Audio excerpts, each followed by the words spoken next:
Venganallur service സഹകരണ ബാങ്കിൽ നിക്ഷേപ സമാഹരണ യജ്ഞവും കുടിശ്ശിക നിവാരണവും. കൂടുതൽ വിവരങ്ങൾക്ക് ഓഫീസുമായി ബന്ധപ്പെടുക. തൃശൂർ ജില്ലാ ക്ഷേമനിധി ബോർഡും ഫിഷറീസ് വകുപ്പും സംയുക്തമായി ഉൾനാടൻ മത്സ്യത്തൊഴിലാളികളുടെ യോഗം സംഘടിപ്പിച്ചു. തൃശൂർ ജില്ലാ ക്ഷേമനിധി ബോർഡും ഫിഷറീസ് വകുപ്പും സംയുക്തമായി തൃശൂർ ഉൾനാടൻ മത്സ്യത്തൊഴിലാളികളുടെ യോഗം സംഘടിപ്പിച്ചു. പഴയന്നൂർ ബ്ലോക്ക് പഞ്ചായത്ത് ഹാളിൽ വെച്ച് ചേർന്ന യോഗത്തിന്റെ ഉദ്ഘാടനം കൊണ്ടാഴി ഗ്രാമപഞ്ചായത്ത് പ്രസിഡന്റ് കെ ശശിധരൻ മാസ്റ്റർ നിർവഹിച്ചു. അതിനൊട്ടേറെ ഗുണങ്ങളുണ്ടാവും. നമ്മൾ ഈ പാർശ്വവൽക്കരിക്കപ്പെട്ടവര് അങ്ങനെ മാറി നിന്നു കഴിഞ്ഞാൽ എപ്പോഴും അവർ ഒരു അരികെ കൂടെ അങ്ങനെ പോകും. അപ്പൊ നാട് ഓടുമ്പോൾ നടുവേ ഓടാൻ നമ്മൾ പഠിക്കണം. അങ്ങനെ പഠിച്ച് മുന്നോട്ട് വരുമ്പോൾ നമുക്ക് സംസാരിക്കാൻ കഴിയും.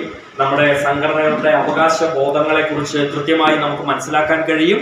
നമുക്ക് എന്തെല്ലാം തരത്തിലുള്ള പ്രശ്നങ്ങളുണ്ട്, ആ പ്രശ്നങ്ങൾക്ക് എങ്ങനെയൊക്കെ പരിഹാരം കണ്ടെത്താൻ കഴിയും തുടങ്ങിയ എല്ലാ മേഖലകളിലേക്കും എല്ലാ സ്ഥലങ്ങളിലേക്കും നമുക്ക് നമ്മുടെ ശ്രദ്ധ കേന്ദ്രീകരിക്കാനായിട്ട് സാധിക്കും. അപ്പോൾ ഉൾനാടൻ മത്സ്യബന്ധനവുമായി ബന്ധപ്പെട്ടുകൊണ്ട് പഴയന്നൂർ ബ്ലോക്കിൽ ഇന്ന് ഇങ്ങനെ ഒരു യോഗ ഉണ്ട് എന്ന് എൻ്റെ പഞ്ചായത്തിൽ, ഞാൻ കൊണ്ടാഴി പഞ്ചായത്ത് പ്രസിഡന്റാണ്, കൊണ്ടാഴിയിലെ എൻ്റെ സുഹൃത്തുക്കള് എന്നോട് പറഞ്ഞു. അപ്പൊ ഞാനത് ചോദിച്ചു, എന്തൊക്കെയാണ്, എങ്ങനെയാണ്, ആരാണ് ഇതിന്റെ സംഘടിപ്പിക്കുന്നത് എന്ന് ചോദിച്ചപ്പോൾ അവർക്ക് കുറച്ച് കാര്യങ്ങൾ മാത്രമാണ് അറിയായിരുന്നത്. അപ്പൊ എനിക്ക് നിങ്ങളുടെ മൊത്തം കാര്യങ്ങൾ പറയാനായിട്ട് അറിയില്ല. പക്ഷെ എങ്കിൽ പോലും എന്റെ അറിയാവുന്ന കാര്യങ്ങൾ ഞാൻ നിങ്ങളുമായിട്ടൊന്ന് പങ്കുവെക്കുന്നു എന്ന് മാത്രം. അപ്പൊ എന്റെ പഞ്ചായത്തിലെ 5 കുടുംബങ്ങളാണ് യഥാർത്ഥത്തിൽ. Pazhayannur unit leader K S Suresh അധ്യക്ഷനായിരുന്നു. പഴയന്നൂർ ഗ്രാമപഞ്ചായത്ത് president P K Muraleedharan, fund board officer Sujith, Pazhayannur CI Mahendra Singh, fisheries assistant officer Shan U, aquacultural coordinator Nisha, പ്രൊമോട്ടർമാരായ ശാലിനി, ഗിരീഷ്, ജയചിത്ര, അനു തുടങ്ങിയവർ പങ്കെടുത്ത് സംസാരിച്ചു. ബോധവൽക്കരണ ക്ലാസ്സിൽ പങ്കെടുത്തിട്ടുണ്ട്.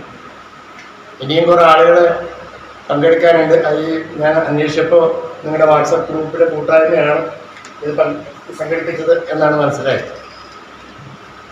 ഒരുപാട് ആനുകൂല്യങ്ങൾ സർക്കാരിൻ്റെ ഭാഗത്തു നിന്നും തദ്ദേശ സ്വയംഭരണ സ്ഥാപനങ്ങളുടെ ഭാഗത്തു നിന്നുമൊക്കെ ഉൾനാടൻ മത്സ്യത്തൊഴിലാളികൾക്ക് കിട്ടുന്നുണ്ട്. അത് എല്ലാ പഞ്ചായത്തുകളും കിട്ടുന്നുണ്ടോ എന്ന് എനിക്കറിയില്ല.